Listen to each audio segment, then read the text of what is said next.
okay, going on to the ladder of practices and the best practice. So Bhagwan has already given his response in terms of saguna, upasana, nirguna dhyanam. Nirguna dhyanam is saying is very difficult for the embodied, but taking up the pathway of saguna bhakti, you will be able to reach me. Why? Because I myself will become your savior. I lift you out of this ocean of samsara.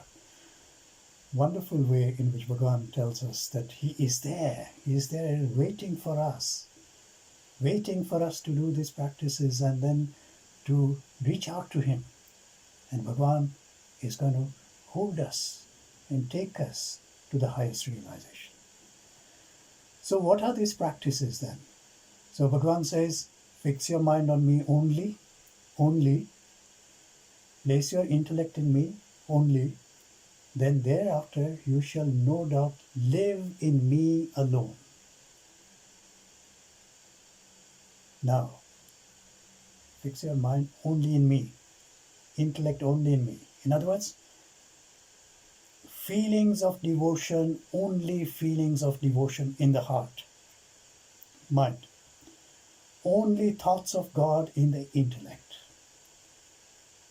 Not an easy thing to do, but certainly this is what we can begin to think about when we talk about the highest level of this way of living in God alone. He says, okay, now if you're unable to practice that, see, compassion of Bhagwan, he says, okay, I know that's very hard, maybe it's not possible, but if you're not able to do that, then if you're unable to fix your mind steadily upon me, then the yoga of constant practice. Why practice is required? Because my mind goes here, my mind goes there, I have to bring it back again and again and again. This is called abhyas. Bina, your phone, can everybody keep their phone on mute, please? So if you are unable to fix your mind steadily, then your mind is getting distracted. But you, through abhyas, bring it back again and again, seek to reach me. Yeah, well, that might be difficult as well. So what are we going to do? If you are unable to practice abhyas yoga, because, that concentration may be difficult, then perform actions, because you're performing actions, but perform those actions for my sake. So that even by doing actions for my sake, you shall attain perfection. So coming back to even, the transactional world where we are performing actions all the time, he says, take me into that action. Perform all those actions for my sake. Dedicate all your actions to me. Then you shall also attain perfection. And he says, if you're not able to do even this, performing action for my sake, then renounce all fruits of all actions.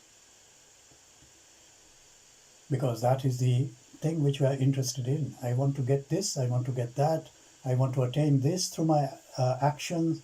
And if we give up the fruit of the action, we detach ourselves from the result of our action, renounce it. If we are able to do that, taking refuge in the Lord, self-control, even then we are going to reach Bhagwan. So he has not left any stone unturned, as it were.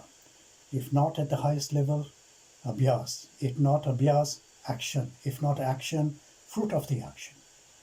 So this is how Karma Yoga, Bhakti Yoga are related together. So one is the pathway to the other, but Karma Yoga requires for us to have this devotion towards the Lord. So what Bhagwan then goes on to say, knowledge is indeed better than practice. Meditation is better than knowledge. Renunciation of fruit of action is better than meditation. Peace immediately follows renunciation. So we may think meditation is the highest, but Bhagwan is saying, actually, the easiest thing to do, and therefore maybe the best thing to do, is to renounce the fruit of the action, renounce action itself. That may be even better, because it's easier to do than to get into deep state of absorption. So Bhagwan says, this is now the kind of ladder of practices which I've already talked about. If we can't fix our mind completely and our heart completely on the Lord, we need to do constant practice. If not, then we perform actions for the Lord. If not, then we renounce the fruit of action, still controlling the mind and taking refuge in the Lord, surrendering to the Lord and saying, I'm giving up my fruit of the action because I know that you are the giver of the fruit of the action. Karma phaladata. This, if our understanding comes, then it is easier to give up the fruit of the action as well. So this is the ladder of practices. And then, of course, in verse number 12:12, Bhagwan also says, Abhyas practice is good. But if you can, then knowledge, jnanam, is better than abhyas. And then karma phala tyaga, which we already talked about, renunciation of the fruit of action is better than jnanam. And then he says, Shanti immediately follows karma phala tyaga. So we can kind of look at this karma phala tyaga as really the starting point of our sadhana, the easiest to do on a day-to-day basis, that we are constantly thinking about giving up the fruit of the action and then constantly thinking of the divine while we are doing that. So that's why Bhagwan has elevated to saying, okay, this is perhaps the best way of doing it because peace immediately follows. And remember in chapter number 2 what he was saying, without peace, how can there be happiness?